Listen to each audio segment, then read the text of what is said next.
नमस्कार, मी पंजाब डक. 13 जुलै आणि 14 जुलैच्या दरम्यान राज्यामध्ये तुम्हाला सांगायचं झालं तर लातूर जिल्हा, सोलापूर जिल्हा, बीड जिल्हा, नगर जिल्हा, परभणी जिल्हा, जालना जिल्हा, संभाजीनगर, त्याच्यानंतर नांदेड जिल्हा ह्या भागामध्ये विखुरलेल्या स्वरूपाचा म्हणजे 13, 14, 15च्या दरम्यान भाग बदलत पाऊस येणार आहे. सर्वदूर नाही पडणार पण भाग बदलत 13, 14च्या दरम्यान पाऊस येणार आहे म्हणून हा अंदाज लक्षात येतात.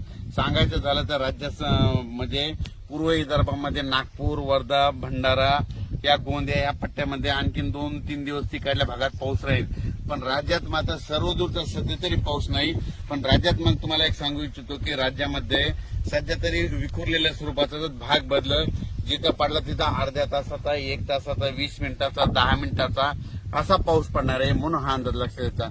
मग राज्यात मोठा पाऊस कधी येणार आहे तर माझी सगळ्याला विनंती आहे, तुम्ही काय करा, आणखीन 4-5 दिवस आहेत, शेतीचे कामे करून घ्या, फवारण्या करायच्या तर करू शकता, खुरपण करू शकता.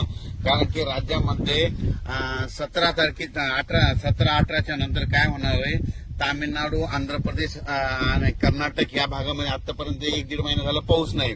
मग आता तिकडे पाऊस सक्रिय होणार आहे. म्हणजे ते 17-18 तारखेपासून तिकडे सक्रिय झाल्याच्या नंतर तो पाऊस मध्ये 18, 19, 20च्या दरम्यान मग परत कोणत्या भागात पडणार आहे की ज्या भागामध्ये पाऊस नाही पडला.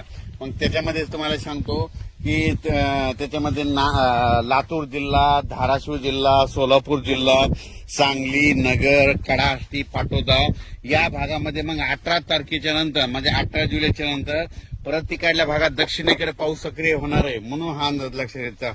म्हणजे सांगायचं झालं तर तुम्हाला सांगू इच्छितो, राज्यात मात्र पुन्हा परत 20 तारखेच्या नंतर आणखीन पाऊस वाढतच जाणार आहे.